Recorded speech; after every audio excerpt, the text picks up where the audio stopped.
organization already understand that there's a vacant position? Hello? Stop that already.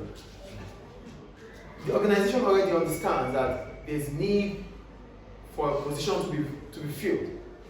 As soon as that is done, the next stage is what is the function of that position? Done. Then, who are those that we need to fill that position? Done. Then the next stage is, how are we going to let people know about this awareness that there's a vacant position? There is need for awareness, yes or no?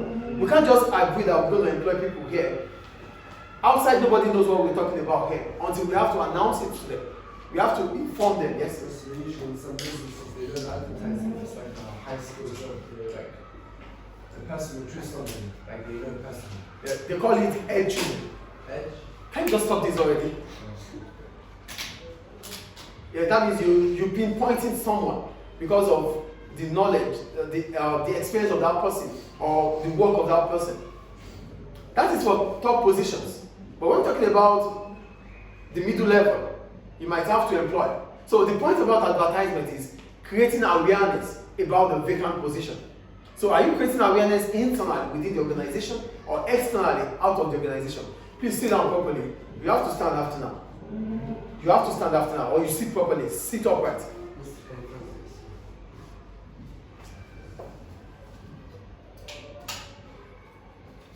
Do you get the point here, please?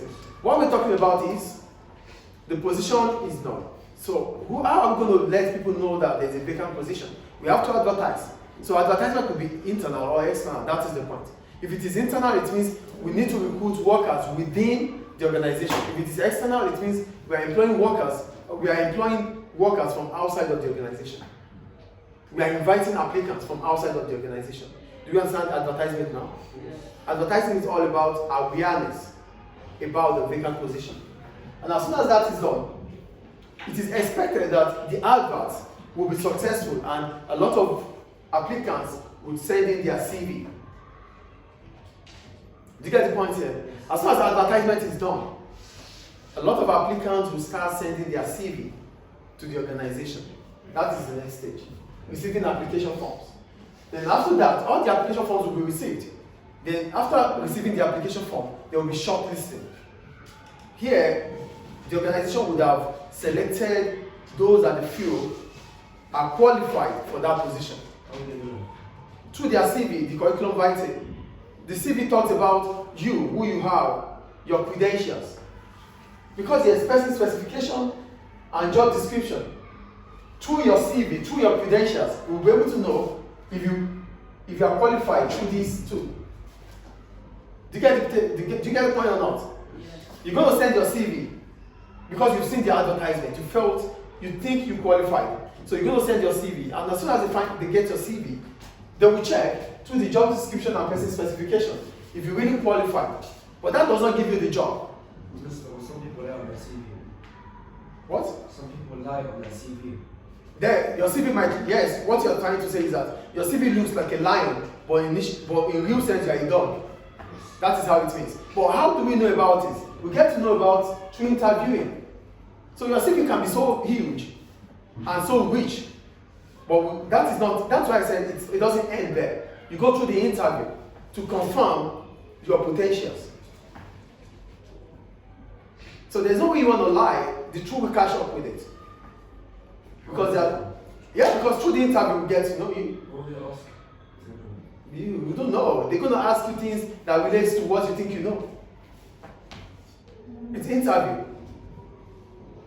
You're not going to be prepared. You're not going to be pre-informed about it. Hello, please sit down properly. Now you have to stand up. Sorry, you have to stand up. You wouldn't know. Nobody knows. But you've submitted your CV and you feel you are qualified for the job. We get to know through the interview. I think the point is clear, please. So after the shortlisting, then we invite them for interview.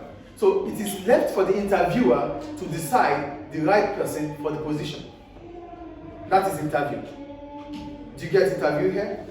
So as soon as that is done, then post-interview. Those who are successful after the interview, like you said about the CV, if you have lied about your CV, we'll get to know. Because you cannot portray what you don't have. You can't give what you don't have. Do you get the point here? What's the point of the first interview if you're already What? What's the point of the first interview if you're already interviewed? What happens after interviewing? What happens after interview? This is when the applicant, the successful applicants will be called for their job. That is post-interview. Do you get post-interview here? Yes. So the recruitment process ends.